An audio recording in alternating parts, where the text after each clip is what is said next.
खूबसूरत होती है, इसीलिए मेरे पूरे परिवार के सदस्य हैं, तो मेरे लिए कोई ऐसा। खेसारी का डांस देखकर पवन सिंह हुए खुश। जी हाँ दोस्तों, सही सुना आपने।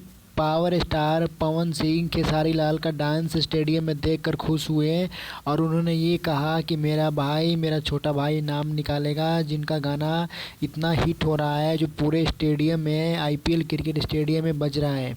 दोस्तों, दुनिया के पहले इकलौते कलाकार खेसारी लाल यादव जी है, जिनका गाना स्टेडियम में बज रहा है, वो भी एक देसी कलाकार होते हुए। दोस्तों, आप क्या कहना चाहेंगे खेसारी लाल यादव जी के बारे में? प्लीज़ कमेंट करके ज़रूर बताएं। अगर वीडियो अच्छी हो तो लाइक सब्सक्राइब जरूर करें। वहीं पे पावर स्टार पवन सिंह की बात करें तो पवन सिंह ने खेसारी की तारीफ़ इतनी बड़ी सोलत से किया है, तो आप पवन सिंह के बारे में क्या कहना चाहेंगे? क्योंकि पवन सिंह और खेसारी लाल यादव के बीच में टकराव चल रहा है।